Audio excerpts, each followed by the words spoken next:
Welcome to the Q&A! So I have finally hit 500 subscribers, which is completely awesome.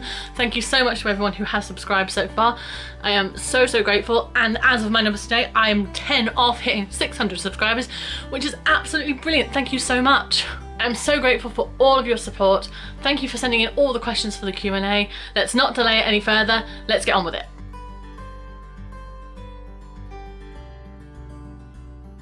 A tent is probably going to be the hardest thing you're going to have to do to make it look fantasy. It's almost virtually impossible to decorate a plastic tent and make it look in-game. So I would recommend that you get a canvas one if you can afford it.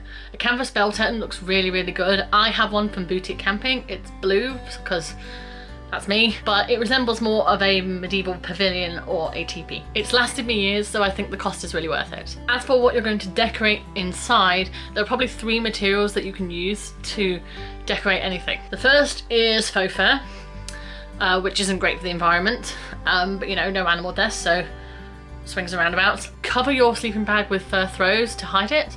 They're also really good for keeping you warm at night. Wooden containers are really good for hiding things in. If you've got things like cool boxes, see if you can put them inside a wooden box. Or if you're like most LARPers I know and bring a ton of booze, bring a nice wooden crate to put them all in. Camping chairs can be covered with fur or burlap.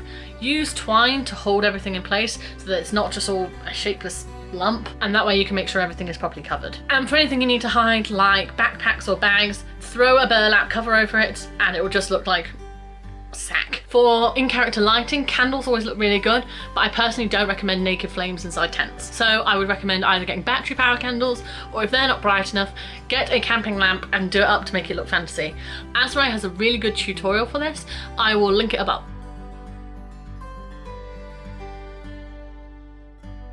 So I currently don't take my son to LARP because the one that I attend most, I'm actually a volunteer at, and so is my husband.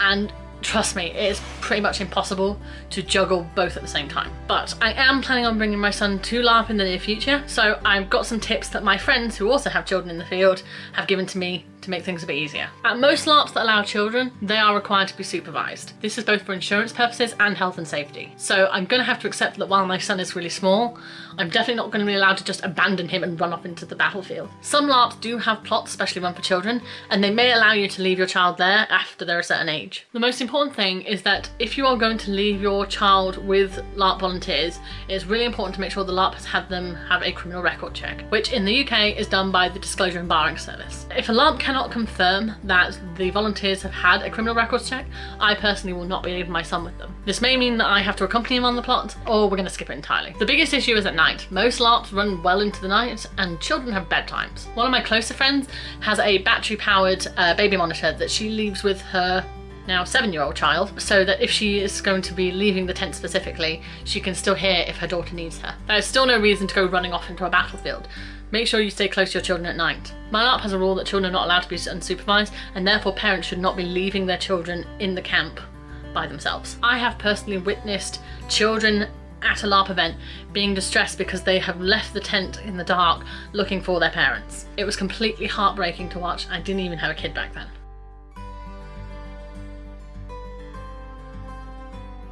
It can be. Fantasy LARPs often have a setting and themes very similar to D&D, and you can see a lot of things that are very similar. Basic things like elves, magic and all that jazz. I have yet to see a LARP use dice rolls to determine an action, however, I would personally say that LARP is more similar to improv than it is to D&D.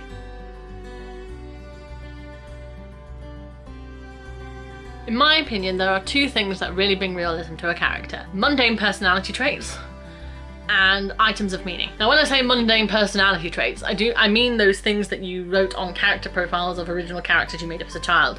You know, like favourite food, favourite colour, favourite flower, you know, the things that nowadays when you're making a character you just don't really think of. I seriously hope I wasn't the only person who did this as a child. Come on, you know what I mean. Food, flowers, colours, you know, a full Julie Andrews song. Think about why your character likes these things. What do they remind them of? And when I say items of meaning, I mean things that have relevance to your character's backstory. I talk about this a lot in my LARP accessories video, which I have now linked at the top. If you're going to have personal effects, tie them to your character's story. Why do they wear that particular necklace? Was it a gift? Who gave it to them? Why did they give it to them? Did they find it on a great adventure? What happened on that adventure? Why did they go on that adventure in the first place? Give your props meaning and it will make your character feel more real.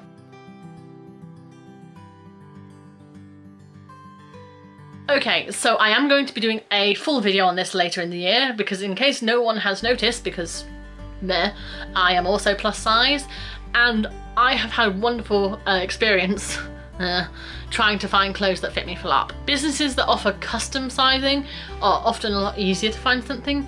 Places like Arm Street or Dornbluth, if I've pronounced that correctly, don't at me if I haven't, because you can put in your measurements and they will make something that will fit to your size. Holy Clothing is pretty good for their plus size range, and they have quite a large one. However, I'm still waiting for a delivery from them due to COVID hell, and because of Brexit, I'm acutely aware that the import fee has gone up, so I will be doing further research on them in the future. Epic Armory and Berkschneider are both a bit hit and miss with their plus sizes, but are generally quite cost effective and do have some options. I will be doing some more research before my video comes out, so please stay tuned for that, and if you haven't subscribed already and want to watch it, make sure you do so now.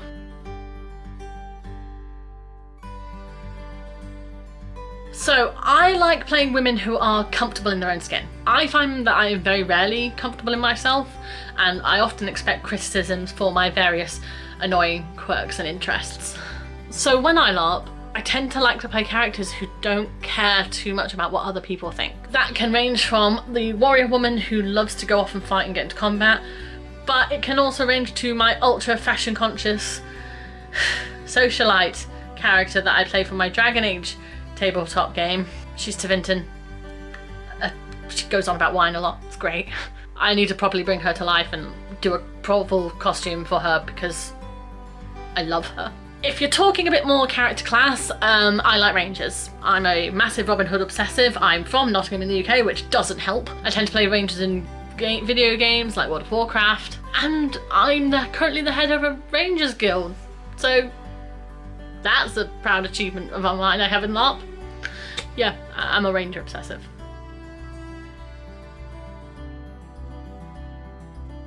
So every time I'm asked this, I say something completely different. I had a chat, which you can see on his page, with Hefty Yeti a few weeks ago, and I know for a fact that when he asked me this question, I told a completely different story. So I was a minor leader in the Rangers Guild at the time, and I was asked to attend a meeting between the in-game guilds and the in-game nations. My boss asked me to do it because he didn't want to go, and I shouldn't have taken that as a sign that this was not a good idea. One of the nations, known as the Griffins, had put together this document which would allow the nations to have more active control over the guilds. I could sense an argument incoming, and so, knowing myself, I went to the bar, the in-game bar, got a large pint of cider, alcoholic, and went to the pizza guy and got a large pizza because I wanted to keep myself occupied because I didn't think it wise that I speak. So I actually arrived to the meeting first. I sat down, I tucked into my wonderful lunch, and the other guild representatives and the nation representatives all arrived. Now, it became very clear very quickly that the guilds had not been invited and we had gate crashed. Apparently the Griffins had wanted to get all the nations to sign the document, and then they were all going to tell us what powers they now had over us. Needless to say, that went down a treat. The next 40 minutes are a bit of a blur, but I will tell you what I remember from them. Every line was read out individually, and in between each one, massive amounts of argument commenced. My pizza ran out about a third of the way through, and I opened my big fat gob and made it worse. The Alchemist Guild representative who came got really irate with the whole situation and decided to leave early, after shouting. The Bards Guild, of which several came, brought a table with them for the sole intention of flipping it, and they did so rather spectacularly. And the meeting was finally over when one of the nation diplomats turned to everyone, declared the whole document stupid and a waste of her time, and just left. Now, I don't remember exactly what I said in that meeting, but afterwards everyone started calling me warmongerer, and they still call me that sometimes to this day. It's nearly 5 years later.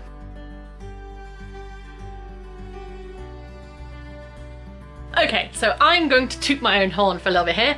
I have brilliant night vision. I typically use no light LARP whatsoever, and I'm really good at distinguishing different shades of grey from black. And this often means that I can actually spot things out in the dark that other people just can't. Okay, tooting over, because I've never actually been to an event where the whole thing is 100% black. There's always light of some kind, though it still does get pretty dark after the sun goes down. Large festival LARPs often have lighting of some kind, and even smaller LARPs do keep light around the tents and huts wherever their event is based. So despite the fact that I can actually see in the dark, I have noticed that I am really struggling to read in the dark, and that can be quite irritating when you're suddenly confronted with maps and paper clues to whatever plot you're doing and you can't read them because it's pitch black, and it kind of gets a bit annoying when you lose your immersion because somebody's had to get a phone out so you can actually read what's on the paper. So recently I did what every sensible LARPer does, and I headed to Etsy to find a solution,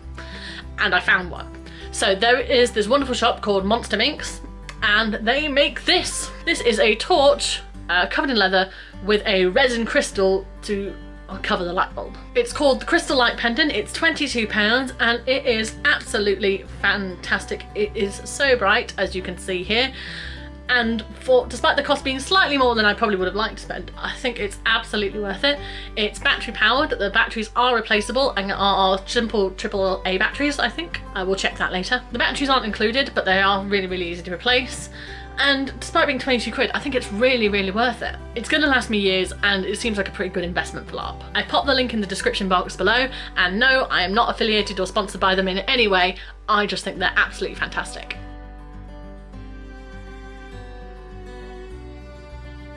So, Runan from The Dragon Prince. If you haven't watched all 3 seasons on Netflix, shame on you because it is absolutely fantastic.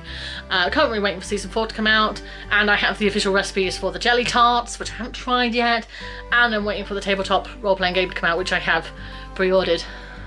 Watch Dragon Prince, it's really good.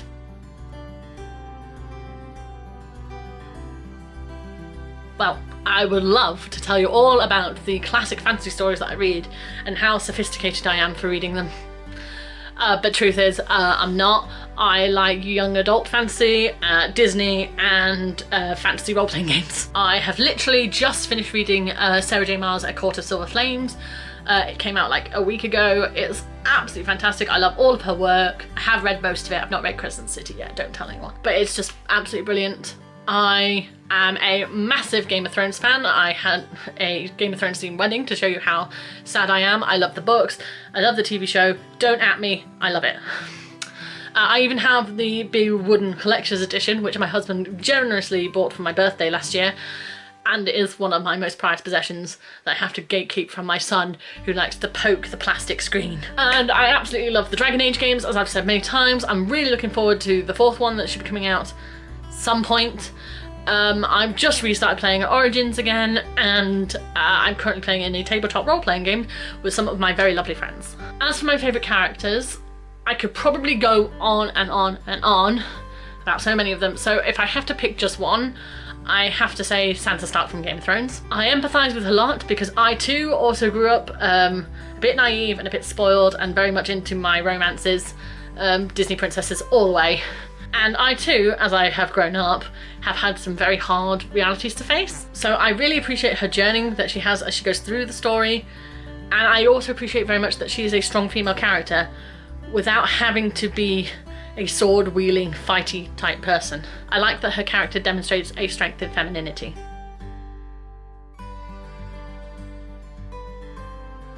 Don't? Okay, I am kidding, because I do think full face masks look really, really awesome, and if you're really keen on wearing one, I absolutely recommend it because you will look absolutely fantastic. I personally don't wear them myself because I have issues with masks on over my face. I don't like the feel of them. So the biggest tips I have for someone wearing them is to make sure you paint any exposed parts of your skin to match the mask to make it look more realistic. And the second piece of advice I have is please drink water. Latex masks don't breathe. So you're going to find yourself very hot and sweating, and you're going to find yourself getting dehydrated if you don't drink. And let's face it, being dehydrated on a regular day is pretty bad. I wouldn't really recommend it at LARP.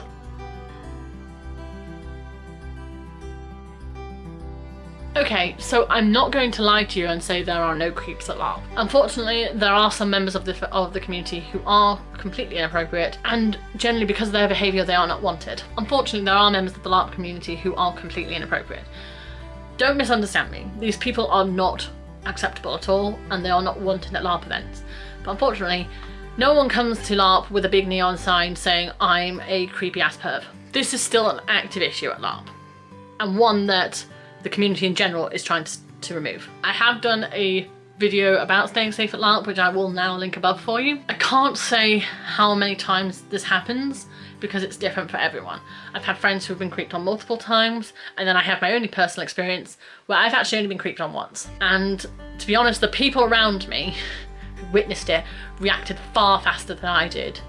They reported it, and the guy got a warning, I don't know.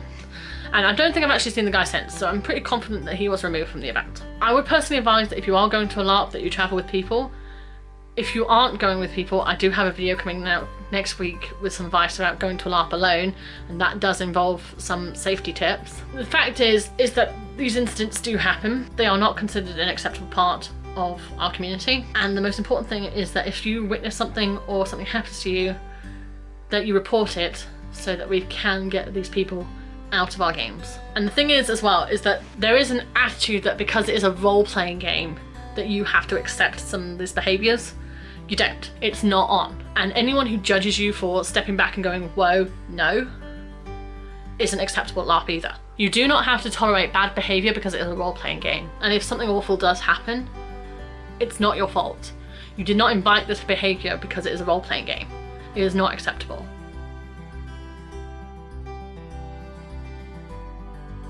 Okay, so number one, how addictive it is. I thought I would go to 1 or 2 events, and you know, when I first started I thought I was going to be attending maybe 1 or 2 events a year, you know, as a sort of middling interesting hobby that I have.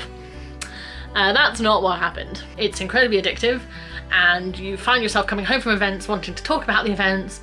You go online, you start looking for more events, you start creating character boards on Pinterest because that's all you want to do. You start browsing LARP sites for costumes and costume ideas, and it can take over a large portion of your life rather unexpectedly.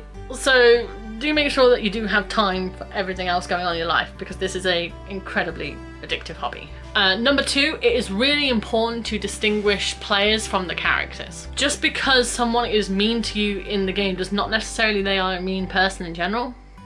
And on the same note, just because someone who is nice to you in game does not mean they are a nice person in general. It can be hard to make that distinction, and believe me, I have been guilty of it. I think a lot of people have. But it is really to have a blurry impression of someone in your head when all of you know about them is a character they play in a game over the course of a weekend. So keep in mind that there is always a person behind the character, and they have a lot more depth to them than the character they have portrayed to you. And number 3, the post-event crash is rough. It is really weird to come away from a fantasy world where there are dragons and swords and magic, and then you suddenly end up back at either your school or your job, and everything is mundane and not as exciting. I am going to be doing a video on this topic later in the year as well, because it is really hard to get back to normality. So I always make sure that I always have at least 1 day off after every LARP event that I go to, just to ease myself back into it.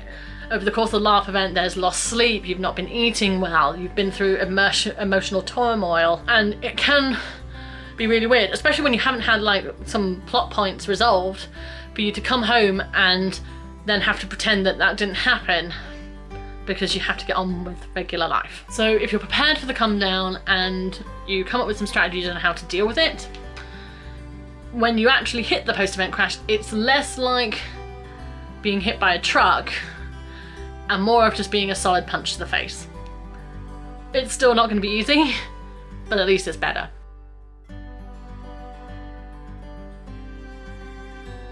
Okay, truth is I suck at swords, and to be honest this video is getting a little bit long for a demonstration, so I will come back to this topic again in another video. But I will give you one fighting tip that was actually taught to me by my old Kung Fu master, and I still apply this to LARP now, and it does work. So when you're fighting anybody, no matter what weapon you're using, watch the face, not the hands. If you're watching their face and not their hands, you can see two things. One, you can see most of their body in your periphery. So you can actually see whether they're about to move their legs and run away or move around you, and you can see any weapons swinging at you.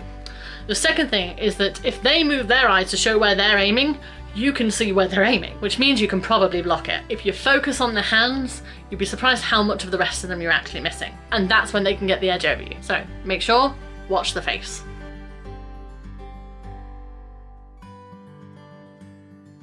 I could never play a character whose sole purpose was to upset other people. I'm okay with playing assassins, thugs, thieves, any of it. I do not ever feel that I could play a bully. I was bullied a lot as a child. Some of that still is with me, despite being well into my adulthood. And I don't feel like I would be comfortable to place somebody else in that position, even if it was a safe, consensual setting. Okay, and that is the last of the questions. Thank you so much for sending them. I've got so much more videos coming this year. Fingers crossed we'll get to 1,000 subscribers soon. Thank you so much for watching. Don't forget to like, share and subscribe if you haven't already. Please make sure you're staying safe and healthy, and I will see you on a battlefield soon.